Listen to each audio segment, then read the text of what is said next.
Olá pessoal, mais um vídeo aqui no canal Ministério Cristão Apologético. Hoje vamos falar um pouco sobre o tema aí do vídeo, Jeová, o avô das testemunhas de Jeová. Vamos entender isso daqui, vou explicar especialmente para aqueles que não têm muito conhecimento sobre o que a teologia dessa religião ensina e aonde é que eu vou chegar com o título desse vídeo, né? Alguns conhecem o assunto, mas eu preciso trabalhar aqui uma breve apresentação daquilo que serve como o contexto desse assunto. Na teologia da liderança TJ, a liderança TJ das Testemunhas de Jeová é aquele grupo chamado de corpo governante, servo fiel e prudente, escravo fiel e prudente e tal, que determina o que as testemunhas de Jeová devem crer, deixar de crer, o que elas devem fazer, sob a ameaça de expulsão, né? Então, assim, a teologia da liderança das testemunhas de Jeová, já há algum tempo, ensina que há duas esperanças, a esperança celestial e a esperança terrestre. Então, essas são as duas esperanças que existem no contexto das testemunhas de Jeová, como aquilo que eles esperam para o futuro, né? Para a volta de Cristo, o Armagedon, enfim. Então, no pensamento deles, aqueles que vão herdar o céu são chamados de ungidos pelo Espírito Santo, restante espiritual. Eles identificam os que vão para o céu com os 144 mil que aparecem em Apocalipse capítulo 7 e Apocalipse capítulo 14. Então eles compreendem que esse grupo, hoje só tem mais alguns milhares deles, e eles que vão reinar com Cristo no céu. E os demais, que vão ficar na terra, recebem o nome de grande multidão, de outras ovelhas. Para esses o que está prometido é a vida terrestre, eterna, como eles pensam, tal como deveria Adão e Eva viverem, né? Acontece que o grande problema aí é que, além de a Escritura não dizer isso, é que para a morada celestial, aquelas promessas contidas no Novo Testamento é algo peculiar a esse grupo. Então, o novo nascimento, o ser selado pelo Espírito, o ser justificado, essas expressões que no contexto da teologia da Torre de Vigia tem outros sentidos, tá? Não dá para eu explicar aqui tudo, mas essas expressões que são muito conhecidas por nós, especialmente leitores do Novo Testamento, isso tudo se aplica aos 144 mil. Mas de forma específica, aquelas promessas sobre a terra, sobre o paraíso, se aplica à grande multidão que vai passar o Armagedon com vida, as outras ovelhas, pessoas que serão ressuscitadas para receber uma chance no milênio. Então eles dividem o grupo que será salvo em duas esperanças, portanto, os 144 mil no céu e a grande multidão, as outras ovelhas, os justos na terra. Diante disso, eles pensam o seguinte, que hoje os únicos que são gerados pelo Espírito, selados pelo Espírito, são o restante dos 144 mil, no total são esses 144 mil. Somente eles são filhos espirituais de Deus. O pensamento deles é que a grande multidão, ela ainda não pode ser chamada filho de Deus, embora eles pensem que terão um relacionamento filial, né, de família com Deus. No entanto, não é a promessa bíblica, quando nós lemos, por exemplo, quando João escreve, aqueles que recebem a Cristo, eles recebem o poder de ser chamados filhos de Deus. Quando a Bíblia diz lá em João 3, o novo nascimento, nascer do Espírito. Romanos 8, quando nos fala que Deus nos deu um espírito de adoção, a carta de João mesmo, quando ele diz, olha que grande amor Deus tem conosco, pelo fato de sermos chamados filhos de Deus. Então, essas promessas são para os 144 mil. Às vezes eu fico até pensando que valor tem o Novo Testamento para a maioria das testemunhas de Jeová, sendo que a maioria não tem esperança celestial. Mas eles dizem o seguinte, não, a grande multidão, as outras ovelhas estão sob esse novo pacto, né? Mas quem está no novo pacto só são os 144 mil. E então, assim, quem é que vai viver na terra? Aqueles que são testemunhos de Jeová, que enfrentarem o Armagedon, vão passar com vida. Depois vai ser ressuscitados para viver na terra os fiéis do Velho Testamento, né? Abraão, Isaías, Daniel, para eles não vão para o céu, vão ficar na terra, aqui aprendendo as leis da torre de vigia durante os 1000 anos. E aí após isso vai vir a ressurreição dos injustos, né? Porque para as testemunhas de Jeová, os injustos são aqueles que não tiveram a oportunidade de aprender a verdade que eles pregam. E em todos esses séculos, onde não teve pregação das testemunhas de Jeová, então essas pessoas vão receber uma chance, eles são chamados de injustos. E aí o que eles dizem? Que vai passar os 1000 anos aprendendo, e chegando no fim dos 1000 anos, vai ter o teste final, e daí então, se eles passarem nesse teste, eles vão ter então uma posição especial diante de Deus, tal como tem os 144 mil. Acontece que algumas coisas são estranhas nesse ensino. Eles, no geral, pensam que os chamados aí, as chamadas outras ovelhas, não terão uma filiação tal como os 144 mil têm. E aí como que será a vida deles eternamente, né? Esse livro aqui, o que eu trago, Segurança Mundial sob o Príncipe da Paz.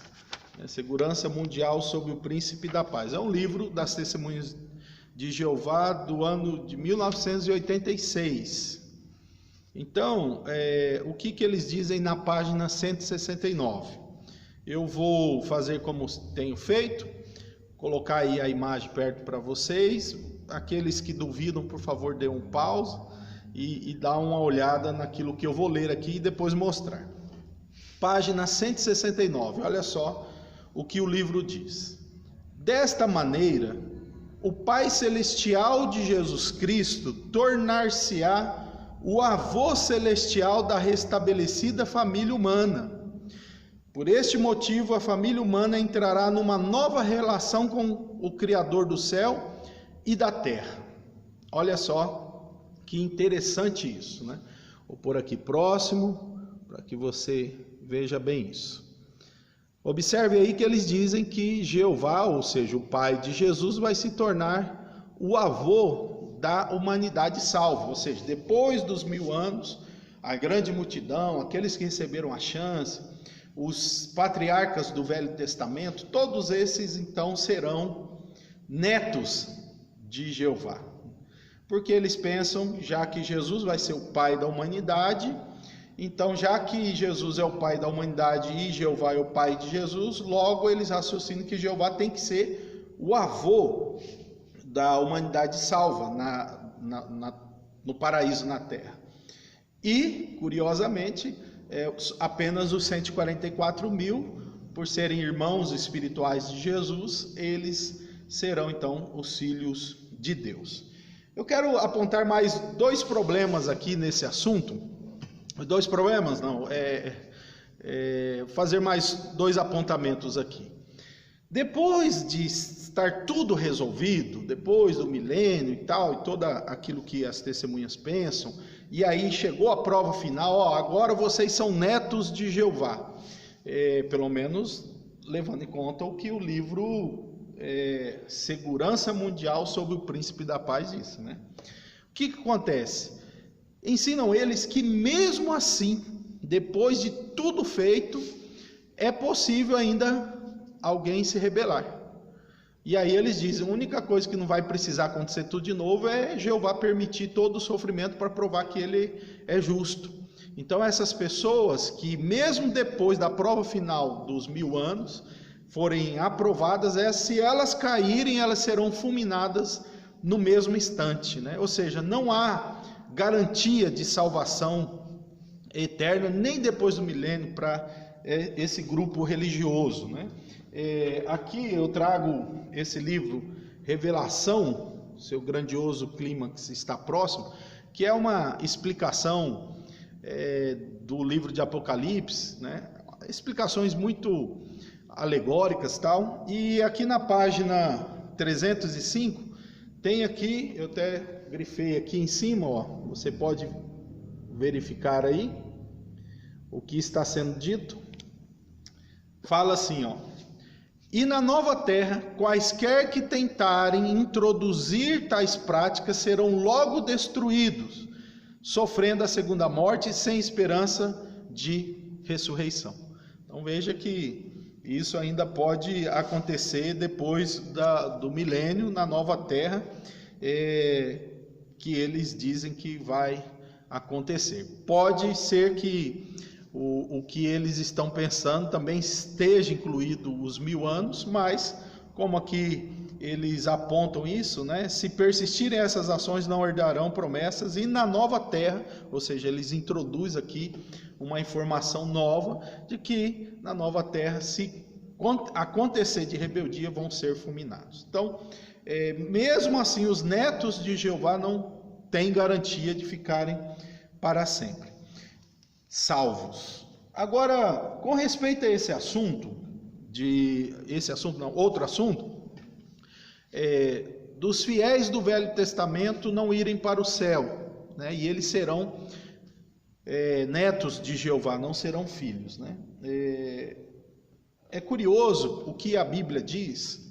Eu vou mostrar 2 textos aqui, na própria tradução do Novo Mundo, que demonstra como que esse pensamento deles está equivocado. Primeiro, eu quero ler aqui com vocês em Lucas, capítulo 8, na tradução do Novo Mundo mesmo, em Mateus, capítulo 8, e o versículo 11. Mateus, capítulo 8, versículo 11, vou tentar aqui mostrar para vocês também, Mateus 8, 11, que diz o seguinte, olha: mas eu lhes digo que muitos virão do leste e do oeste e se recostarão à mesa com Abraão, Isaque e Jacó no reino dos céus. No reino dos céus. Então o texto mostra claramente que Abraão, Isaque e Jacó, que eles dizem que serão netos de Jeová, que morarão na terra, aqui está dizendo que eles vão estar nos céus, né? Outro texto muito claro que mostra que os patriarcas estarão no céu é aqui na carta aos Hebreus, que eu vou ler aqui também na tradução do Novo Mundo, capítulo 11, e o versículo 16, né? O versículo 16, quando vai falando sobre os patriarcas, os heróis da fé, o texto diz assim, ó: mas o fato é que tais pessoas procuram alcançar um lugar melhor, isto é, um lugar que pertence ao céu. Portanto, Deus não se envergonha deles de ser chamado seu Deus, pois preparou para elas, pessoas, uma cidade. Então aqui está falando dos que morreram pela fé e eles buscavam, né, uma pátria celestial, ou seja, Deus, aqui o texto diz que Deus preparou para eles uma cidade celestial. Não vou aqui trabalhar outros textos que mostram que os ímpios serão ressuscitados, não vou trabalhar aqui outros textos que mostram que a grande multidão está no céu, mas basta para que vocês tenham uma ideia de como é que o ensino ele está de uma forma tão impregnado na mente das testemunhas de Jeová que eles não percebem os erros. E olha que situação, eles não terão e não têm a oportunidade de olhar Deus como o Pai deles. Jesus, em momento algum, usou a expressão que o seu pai era avô dos discípulos. Apesar de a esperança estar fechada para os discípulos e ser uma esperança celestial, a Bíblia, por exemplo, quando Jesus estava para subir ao céu, aliás, quando ele ressuscitou e iria subir ao céu, as mulheres empolgadas de vê-lo, ele disse assim: olha, eu ainda não subi para o meu Deus, vosso Deus, meu Pai, vosso Pai. Então, não há outra filiação, não há aqui neto, avô, como disse esse livro. Não há esperança de um grupo de um jeito, de outro grupo para outro. Não, todos, como diz Apocalipse, capítulo 21, quando diz a Nova Jerusalém descendo e Deus então renovando todo o universo e começando o estado eterno, a Bíblia diz assim: eu serei Deus e ele me será filho. Então, aonde é que as testemunhas de Jeová não percebem que elas estão sendo embotadas, enganadas?